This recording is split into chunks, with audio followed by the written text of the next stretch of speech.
Hi, hello, and welcome to episode 5 of Ellie Asks. For those of you watching on Facebook, you can see that I've got a new fancy dancy microphone. So sound quality should be much better. Apologies for sound quality on episodes 1 to 4. Thank you for sticking with me if you've listened to all 4. Hopefully this will be a little bit kinder to your ears and it might be a bit more soothing than the echoiness that we had of the previous 4. Today I'm joined by Dan. Hi, Dan. Hello. How are you? Good, thank you. Thanks for joining me. I've known Dan, we were teachers, we're both we're teachers, we're no longer teachers, and I worked with Dan at school, I think I've probably known from about 7 years ago, I think, when I first started teaching over there. Sounds about right, yeah. Yeah, and do you know what? I think I'll just let Dan introduce himself. He can do it much better than I can. He can tell the listeners a little bit about yourself, Dan. Okay. Right. So yeah, I was obviously trained to be a primary school teacher. Did that for just over 5 years, and then kind of discovered the power of coaching. We were lucky, me and Ellie were lucky enough to work in a school that really cared about our professional development, our personal development. And so we were given coaching once a month. Didn't really know what coaching was at the time, thought it was something to do with counselling, something similar, and didn't really feel like it was for me. I was quite a confident person, quite happy with who I was and where I was in life. And that's exactly what I said to my coach that first session. And 45 minutes, within 45 minutes of that first session, I absolutely fell in love with the process. Didn't quite understand what it was that I loved so much at the time. I now know, looking back, that it was just the power of listening, and how that made me feel. It almost made me of feel your like... coach listening to you. Absolutely, that they were listening to you. You had someone who was listening to everything that was going on for you. Yeah. Yes. Yeah. Absolutely right. Yeah. And because I just think that if someone truly listens to you, they can make you feel like the most important person in the world. And I left that session feeling like the most important person in the world. And I couldn't wait for the next session. So I was hooked immediately, really. And then I after a while, I wanted to kind of figure out what this was, not just from the coachee side, but from the coach's side. So I did a day course, fundamentals course with Fluent, and then did the 4-day course that they offered back then. And then I did the diploma afterwards. And then I had the tough decision to make, really, because I was doing a bit of coaching around teaching. And I just couldn't do both. I couldn't put my all into both. And I had to decide which one. And I made the very brave decision, I think it was brave anyway, to leave teaching and just do coaching, just to, create my own business. And it was tough to begin with, if I'm honest. Those first couple of months, I wasn't earning enough money. It was a bit scary, a bit worrying, but I got through that, and I'm now in a position where I'm doing pretty well. So I have my own coaching, counselling and tutoring business. I specialise with working with under 18s. I do a lot of work, obviously, with my tutoring stuff. I do a lot of work with under 18s, but I mix the coaching as well, because often the reason a child may be behind in school is not because they're just not academically bright or not good at the subject. There may be barriers there that we're not really seeing, mental, emotional barriers that can be kind of broken down with some coaching as well. So I combine that service, and that works really, really well. But it's not the only people I work with. I do have adult clients as well. I also do 18.5 hours a week at a company called Ongo. Really, really fantastic company called Ongo. They originally were a social housing company, which they still do, but there are other parts of Ongo now. So I work in the Ongo communities team and Ongo recruitment team, and I support apprentices into apprenticeships. So I may help them with their English and math skills. I may help them with CV writing, applications, that kind of thing. And once they're in their apprenticeships, if it's an apprenticeship run through Ongo, then I am their support all the way through. So I am their support coach That's my title. So sometimes they will need coaching. Maybe there's an issue either at work or at home, and they'll need coaching through that. Sometimes they just need someone to check in and make sure they're okay. And that's kind of my job for 18 hours a week. And I absolutely love that part as well. So I get a massive range of stuff during my week, which is great. Nice. Thanks so much. We're very much on the sort of a similar path of having, being a teacher and then going at that. Totally resonated with me where you were saying I couldn't put my all into coaching because I've run my coaching business alongside my teaching since sort of training. I did the 4-day course with you did the diploma before me, and then because I was having another baby. So, but I noticed a difference going back after having my first child. I went back and everyone at school had coaching for that year when I'd been off on maternity leave, and it was a really great place to work before I went off on maternity leave. But I could see the difference. I could see the difference in people, the confidence, the yeah, totally. The culture. I mean, the culture was ace beforehand, but I can't put my finger on it, and I can't, say exactly what it was that changed.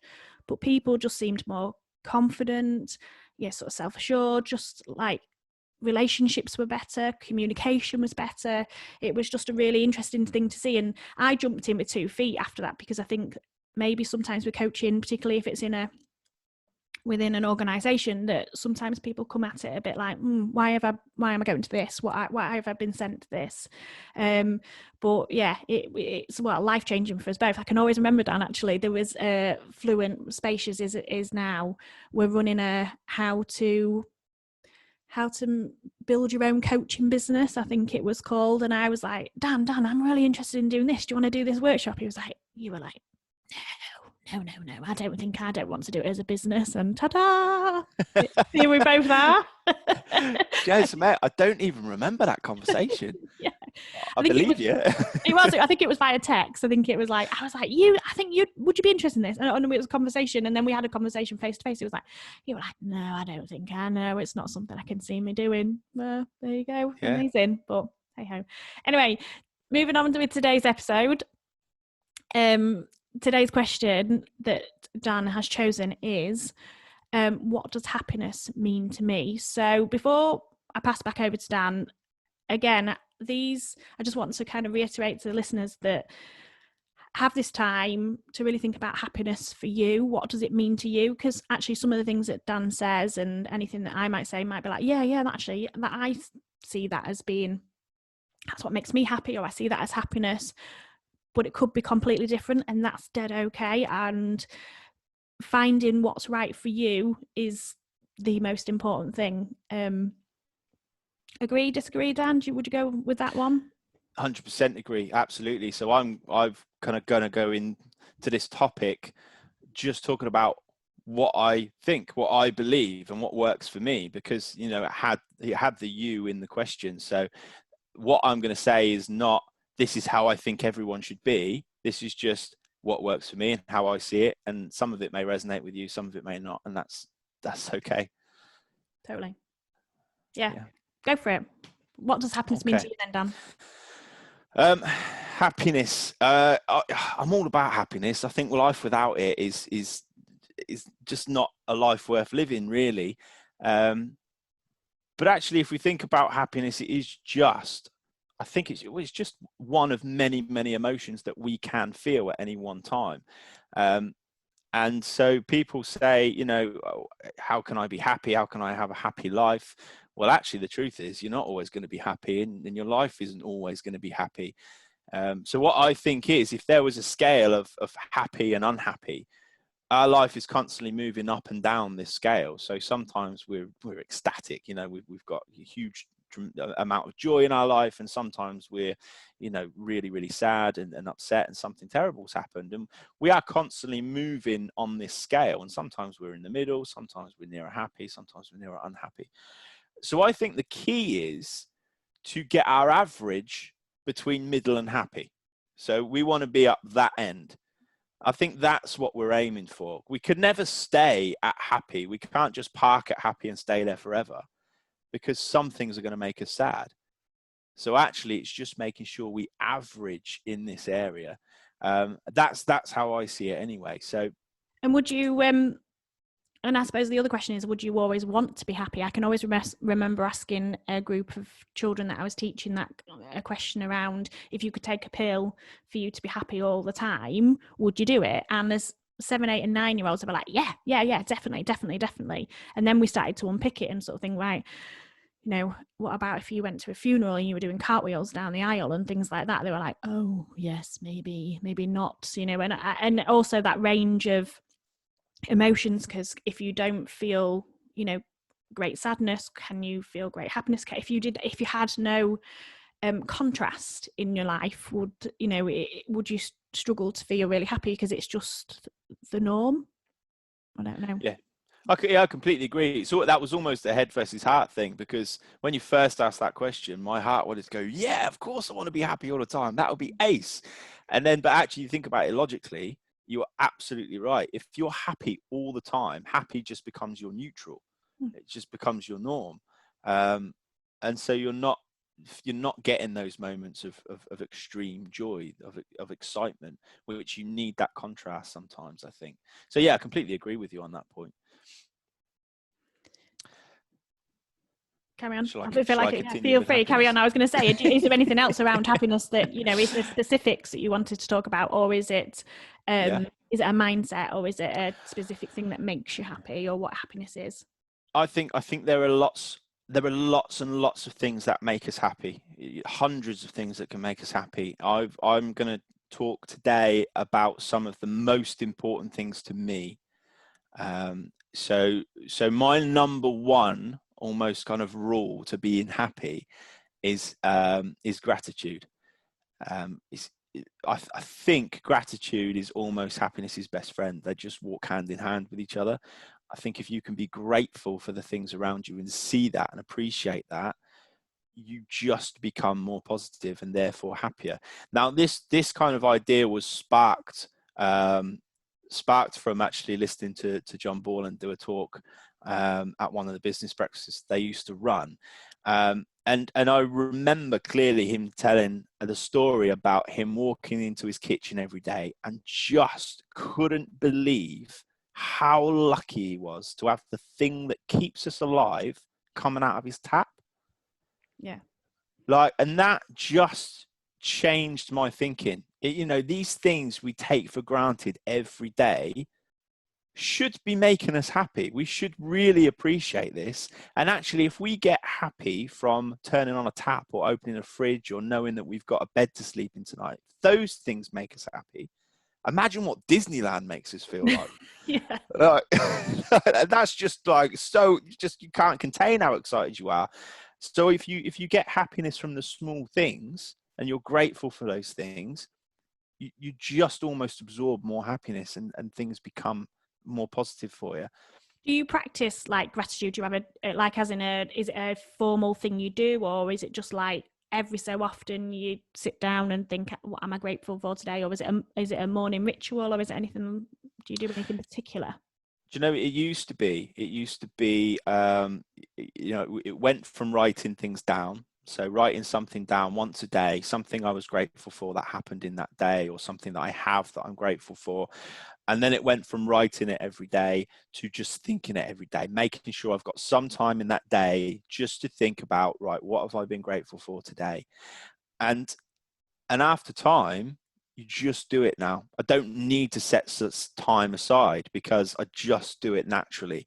Waking up in the morning is awesome because it means I get another day.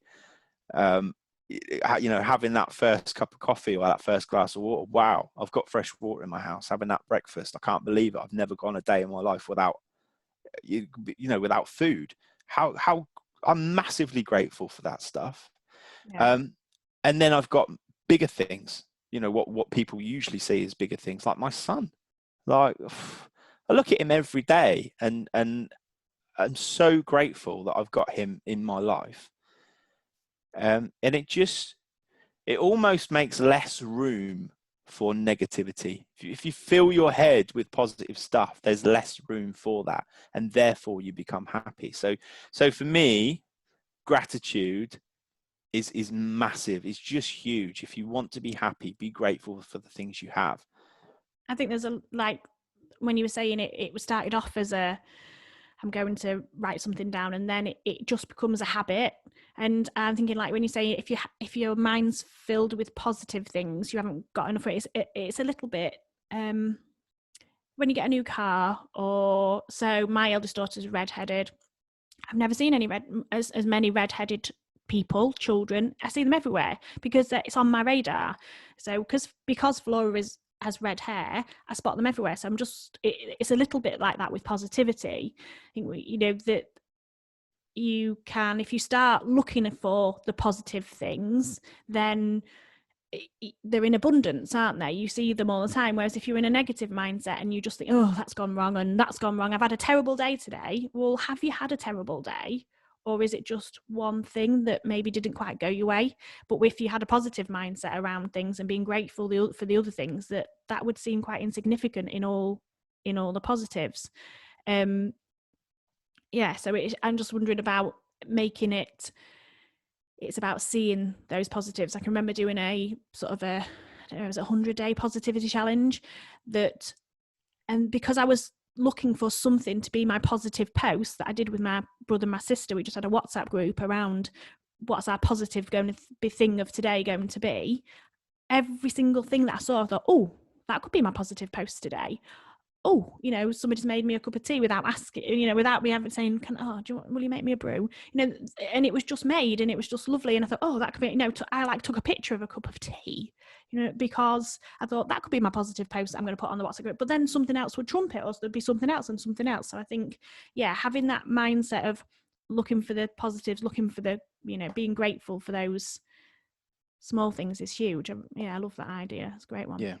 I think we almost become unconscious of them. We don't even notice them anymore. We just think that's how it is. Oh yeah, of course I've got food at home. Of course I've got a house to sleep in. Of course I've got someone making me a cup of tea. Actually it's just seeing it slightly differently and becoming conscious of it. And I've got I've had loads of conversations with coaching clients in the past about trying to focus on the positives or being grateful for things, and I'd always kind of suggest a journal or a diary of some kind, because it starts to get you thinking about it.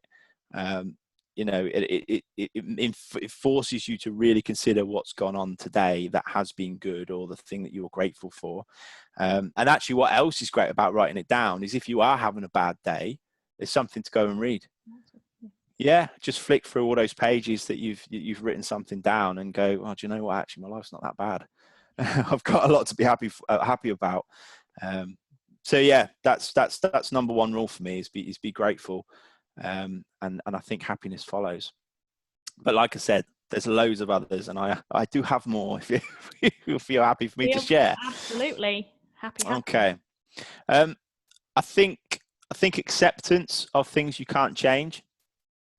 Acceptance of things you can't control. Now,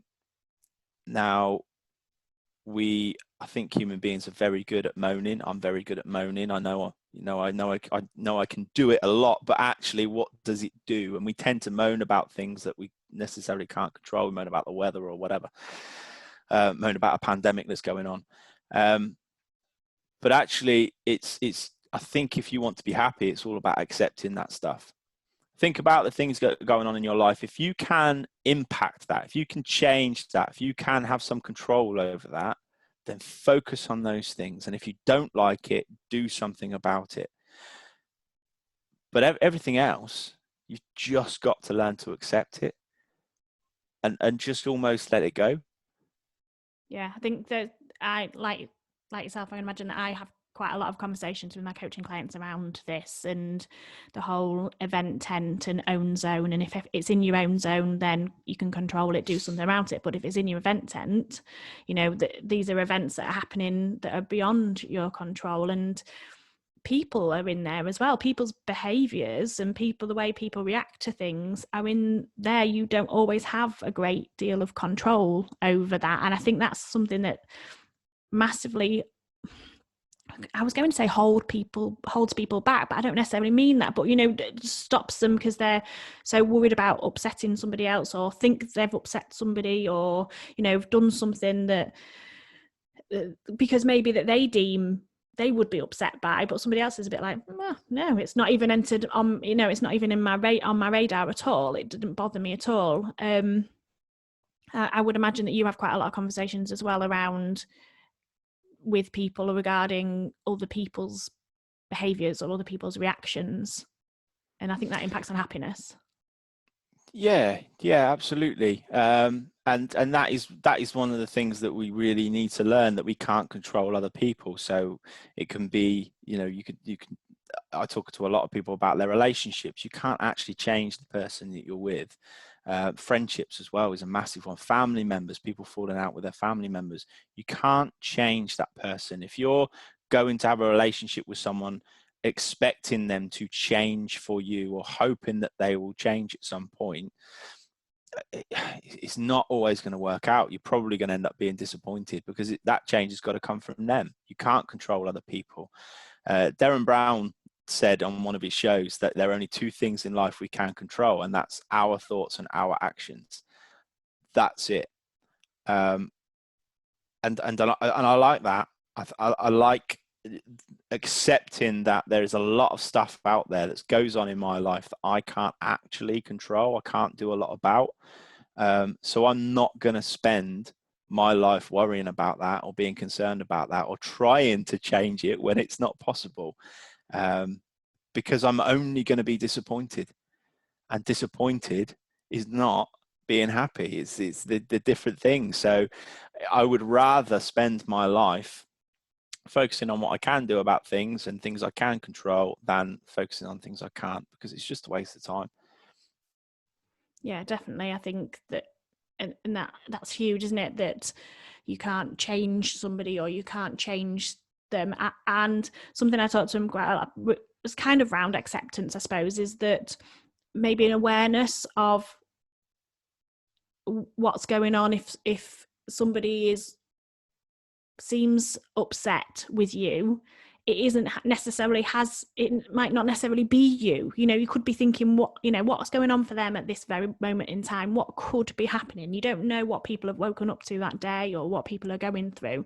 And that whole, sort of hashtag be kind, sort of be kind always, because you don't know. And it just, and the whole moaning thing, you go, oh, that person was so, and people love to jump on the bandwagon of a moan as well, don't they? We love a bit of someone's moan, oh yeah, I found that, and I think sometimes it's really powerful to just stop and question and go, well, that's not my, or put something out there that says, well, that's not my experience, I don't find that with that person. And you can I can see people physically sort of retract and go, oh, almost like bucking the trend that you're not going to join in with that moan. And I used to fall into the trap of not saying anything at all, because I thought if I don't say anything and I don't join in with the moan, that I'm not moaning. But I was my silence was agreement as well. if I knew something wasn't right, or if I knew that it didn't sit right with me, but I didn't speak up, I kind of came to the conclusion that, yeah, my silence was in agreement with what they were saying, rather than saying, oh, hang on a minute, I don't agree with that because of X, Y, and Z. But yeah, I think that is, it's huge. So what more have you got in your little toolkit there, Dan, that makes you... Oh, tons. I'm gonna kind of follow on from what you said about the whole be kind thing, because I think to be happy you need to treat yourself like someone you love. I talk to so many people who are awesome at giving advice, giving support. They're so caring and loving towards their close friends and family and partners and children, and yet they don't treat themselves like that. And I struggle to understand why. I really do. I struggle to understand why people don't like who they are. And I'll tell you why. It's because you're the only person you can mold. You're the only person you can almost form into the person you think is the best version of a human being. You're the only person you can try and turn into that. So why aren't you liking that person? Is that around pressures from society, pressures from our culture, pressures that I don't think I'm ever going to be, I mean, I hear you completely. I think loads of people would not put up with their friends speaking to them the way they speak to themselves, definitely. Me included. I'm put myself out there. I speak to myself sometimes in horrific ways, and I just think, well, hang on a minute, I wouldn't put up with that from anybody. So but with the best will in the world, I'm not going to grow to be supermodel tall and all that sort of stuff. So I'm wondering how much of that is culture and society saying that you or not saying that you should be like anything, but putting out images of a certain way or a certain, and I'm at the moment I'm talking sort of aesthetics and outside appearances, because I think some hang happiness on an appearance, a weight, a dress size, or a waist size, a chest size, whatever, or size of muscles, that sort of thing. I'm just wondering what your thoughts on that.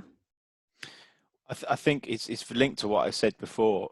Happiness is not a place you arrive at and stay. So if you're thinking that, if I lose a stone, I'm going to be happy. If I have a six pack, I'm going to be happy. If I look a certain way, I'm going to be happy. No, you're not.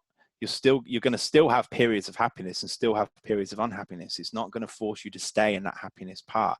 So if you're chasing happiness, if your end goal is happiness and you're on that journey and you're hoping to arrive at happiness, you will always be disappointed because you can't ever stay there, because stuff happens in life that brings you right back down to the other end of that scale and forces you to be unhappy for a bit. So if you're chasing that, I think you're never gonna reach it. So I also think what you're talking about there is comparing yourself to other people, or comparing yourself to other people's expectations or cultural expectations. Comparing yourself to another human being is like comparing yourself with, comparing an orange and a table. They're two completely different things with different upbringings, different experiences, different cultures, different thoughts, different feelings, different beliefs. They're so completely different. And if you are judging yourself based on how someone else looks or what someone else does or how successful someone else is, you again will always be disappointed, because if you look hard enough, there's always going to be someone who's better looking than you. There's always going to be someone who's more successful than you. There's always going to be someone with more money than you, or better behaved kids than you, or whatever it is. If you look hard enough, you'll always find it. And then you'll always feel like you're not enough. Stop comparing yourself to other people. The only person I think you should even consider comparing yourself with is who you were yesterday. Stay in your lane. Yeah. Stay in your lane. Do your thing. Do what makes you happy. Whatever it is that you feel makes you to be a better version of yourself, is what you're saying, sort of thing. That make inroads, push your comfort zone or push yourself to do all the things, but it's for you, not for anybody else. 100%. Yeah. If you're looking at someone and going, I really want to be as attractive as her, or I want to be as successful as her, you won't be. You'll never know either, to be honest, because you don't know that person's life fully. But actually, if your goal is, I want to be a little bit better at that than I was yesterday, or I want to learn about that, something I didn't know yesterday, that's achievable. That's something you can do. Absolutely you can. So I'd rather focus on things I can achieve and things that matter, self-development, things that I want to get better at, rather than looking at other people and aiming for that, because I'm never going to be a better version of them, but I can be a better version of me. Yeah. Ace. And believe it or not, Dan, that's our time up for the podcast. It's whizzed by, literally. I had like 4 other things. Yeah. Well, I'll have to get you back on again. We'll have to do What's Happiness part 2, What Makes Me Happy part 2. It's been an absolute pleasure. Thanks for sharing your insights. Thank you for your thoughts on things, and like the little nuggets of bits of advice as well that you've thrown in there. I think the listeners will find that really useful. So thanks again. Thank you. You've been listening to episode 5 of Ellie Asks. Thanks again. Take care. Bye.